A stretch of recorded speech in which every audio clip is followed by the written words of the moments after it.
Hi mates, and welcome to another weekly roundup of the free games from Epic and from Lunar Gaming, as long as you've got a Prime account of course.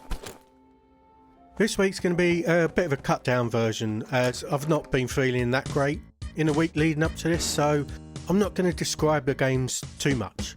Let me know if that actually works out better for you. Please do like if you end up enjoying the video, and consider subscribing. Let's see what games November brings us. Our only full game this week from Epic is Felix the Reaper, a puzzle game that's available until the 13th of November. You play Felix, a newly qualified Reaper that can't stop dancing. He just feels the rhythm, you know? I get it. There is a selection of music on each level, and that's obviously an important part of a game where the main character dances all the time, and which rewards successful moves with a disco dance floor. Your job is to ensure that the right person dies in the right way, setting up the circumstances of their fateful encounter by moving items around a grid-based map. Your job's made harder because Felix can't go into the light. He can only move around in shadows. Fortunately, he has been given the power to move the sun, which shifts the shadows around the map, including places where you've put items to cast those shadows. Felix also hopes to meet up with his crush, who works for the Ministry of Life, which is injecting a little bit of a Romeo and Juliet style romance into the game. There's 5 chapters, and each has between 4 and 6 levels that tell the story of each individual case.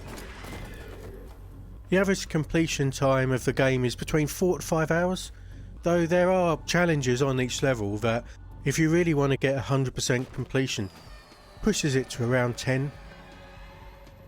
Felix the Reaper did okay with critics, getting a 71% on PC on Metacritic and a 70% on OpenCritic.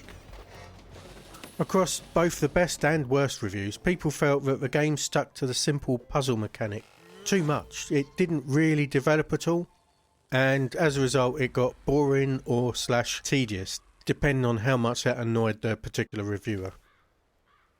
Most commented on the difficulty. It's tough, with very specific, intricate solutions required, and lots of people seemed to use the hint function, which didn't always help.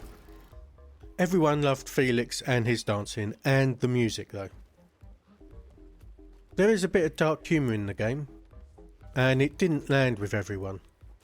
It deals with adult themes, so it's not really one for the kids. I mean, the game's about reaping people's souls, so you could imagine that it isn't anyway. Over on Steam it's at a very positive at 81%. Some people enjoyed the love story narrative, and everyone liked the music, but some people felt that the narrative didn't really work for them, or it fell to the wayside a bit. Again, the puzzles were considered hard for the majority of players.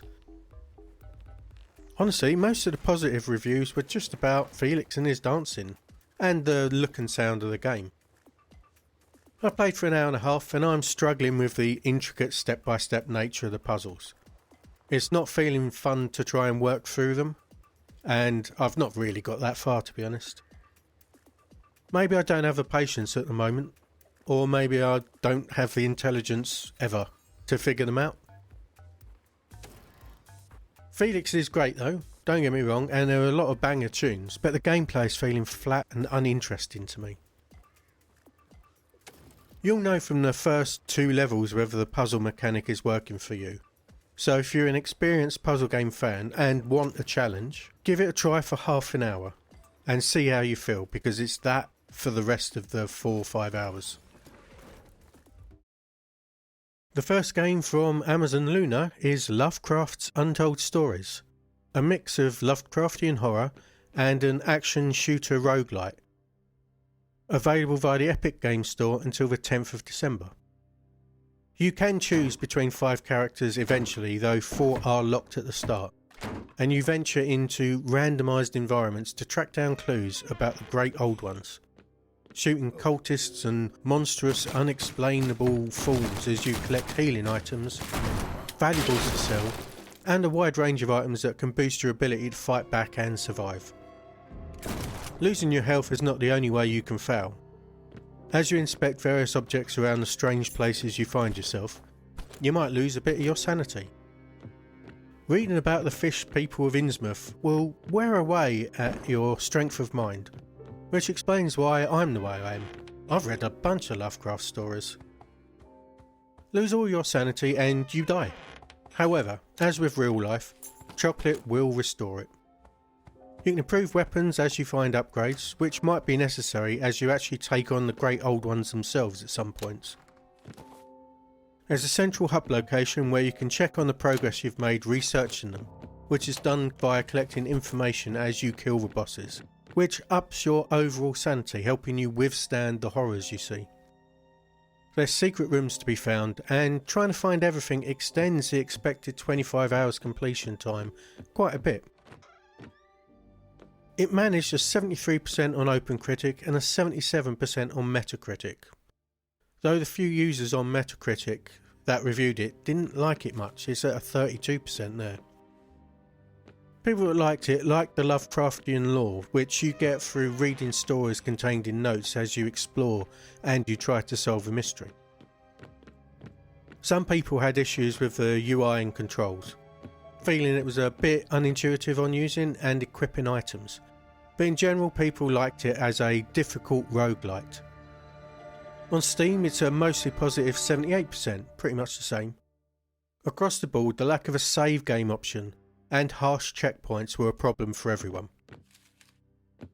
Some people felt your characters were too slow compared to the enemies, who cause a lot of status effects and a lot of damage that just uses up valuable healing resources, which seemed unfair. The combat was a mixed bag. Some people felt it was simplistic, some people just enjoyed that simplicity.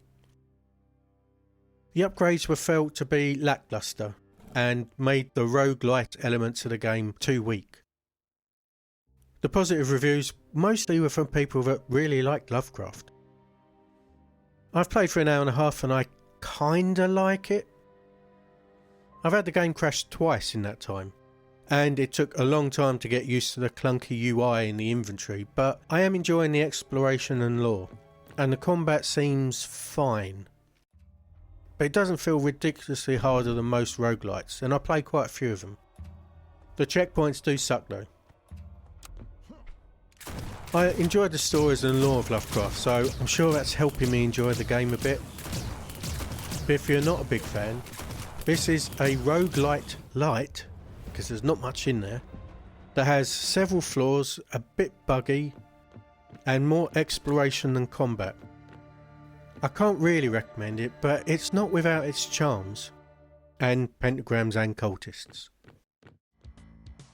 Our second game from Luna is D&D Dark Sun series. It's actually two CRPGs from back in the 90s, Shattered Lands and Wake of the Ravager, which is available until the 10th of December via the good old game store.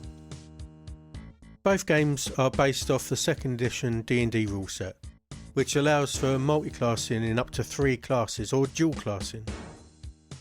Both take place on the world of Athos, an apocalyptic place where magic users have drained the landscape of its vitality, leaving a desolate wasteland, lit by a dying sun which they also destroyed.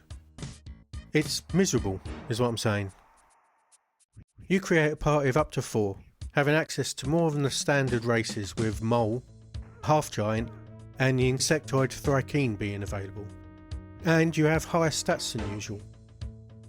You can start with a strength of 24 as a Half-Giant, for example. There's also the Psionicist class, giving you powers of the mind that work differently from the spells of the mage, which is called a Preserver here, or the Cleric. You start out in the slave pits of an arena in Shattered Lands and need to escape, while in Wake of the Ravager, you start free and clear in Tyr. You can import your characters from Shattered Lands into Ravager. The game does look its age. Running in a full screen DOS box and a 1440p monitor makes it look pretty blocky. Wake of the Ravager is known to be a lot buggier than Shattered Lands, with some game breaking issues, and some performance issues too. That's not to say Shattered Lands is without bugs. I crashed every time I saved in the arena area, for example. I've played for a few hours, and I did play Wake back in the day when it released, so I was actually hoping to see this come through from Prime Luna, and I am enjoying it. The game is tough. It doesn't even try to ease you into the turn-based combat, but you can at least change the difficulty on the fly. You can max out your stats during character creation, and it might not be the worst idea rather than just trying to re-roll endlessly. I am saving a lot in the game just in case there's some major bug, which very much can happen. We only have Steam reviews for it, which sit at a very positive 89%. The reviews are dripping with nostalgia, but aside from that, people do like the story and the setting and the freedom you have to do whatever you want. Kill anyone you want, though that can cause game-breaking bugs, so maybe don't do that. The downsides are the graphics, obviously, and the very clunky control system. Took quite a bit of getting used to. Wake of the Ravager is just too broken for some people, and for others the DOSBox settings you get by default causes slowdowns at points in the game. There are some fixes mentioned in the reviews though, so if you're having trouble, pop back to those. Both games are tough enough and clunky enough to make it really hard to recommend either of them. For me, it's been on my list of CRPGs to play for quite a while, so I'm happy. This is a good story and a unique setting that I think, given all those provisos, is worth a go for fans of the classic RPGs. Our third game from Amazon Luna is Gas Station Simulator. A gas station simulator. It's available via the Epic Games Store until the 7th of January 2026. You play Sam, who's inherited an abandoned gas station, and it's up to you to turn it into a successful business. You have to do everything. You have to clean up, manage deliveries of fuel and stock for the shop that you'll eventually build, keep the place clean, decorate it all, pump gas, and be a checkout person for that shop. You can take out loans from your uncle, but you don't want to be late. They don't ask very nicely when you owe them money. You can buy upgrades to the size of your station, add new parking spaces, even set up a car wash and car repair, and that is dependent on your station level. You actually need to complete tasks to get your station to level up, and those tasks do actually act as a tutorial of sorts, introducing you to the mechanics of the game. Of course, if you get to that point, you're going to need help to run it, so you can then upgrade yourself to become a manager, hiring staff to work on the different services you're offering. You can decorate your station as you wish within the confines of the furniture items you can buy. If it's all getting too much and you need to concentrate on getting some stuff done, you can just close the station. Gas Station Simulator did okay with the critics, scoring a 72% on Metacritic and a 73% on OpenCritic. Most critics felt that the first 10 hours or so were pretty addictive, giving the player a whole host of new systems at just the right time, easing your workload just as it becomes a little too much. They like the humorous touches in the game. I've seen a Ghost of Elvis floating around at night. What seems to have brought the scores down were numerous bugs, so many that there's an unstick character option at the very top of your menu when you hit escape. That's how often it happens. Sometimes you'll throw something into one of the bins and it will suddenly decide to fly off into space. It's all very Skyrim buggy territory. There's a general feeling that the game runs out of steam after that 10 or so hours, but it's fun up until that point.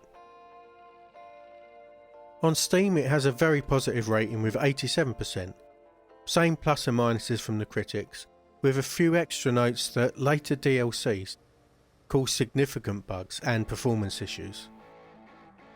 Quite a few people dislike the change in the game that happens once you hire staff, saying it becomes less engaging and you don't have much to do. and it's also pretty grindy to get to the higher station levels.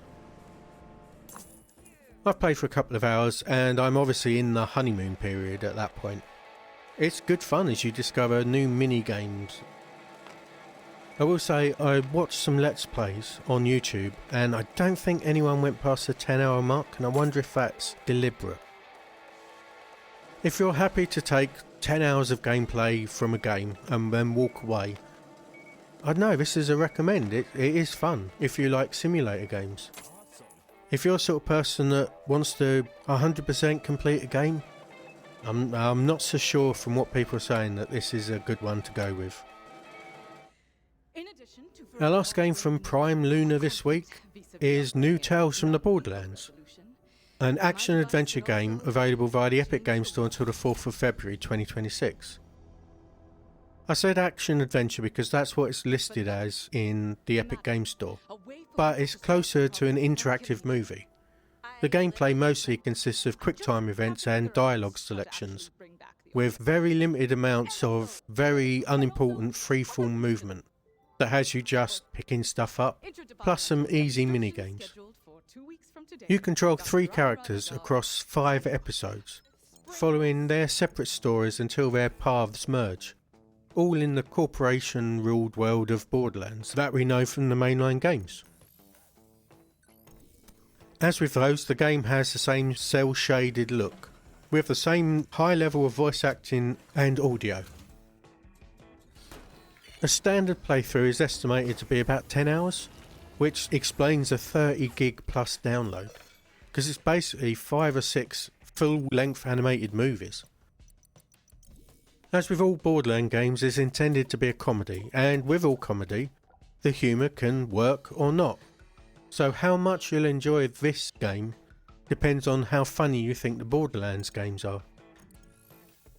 For me, that's not particularly funny, unfortunately.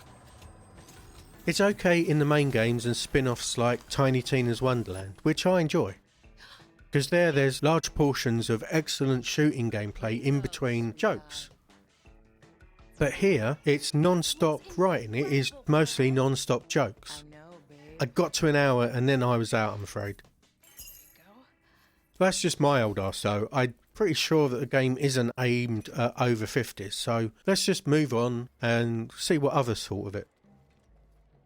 On OpenCritic, it sits at a 67% and a 69% on Metacritic, with a pretty wide range of scores. We got 90%, all the way down to 30%.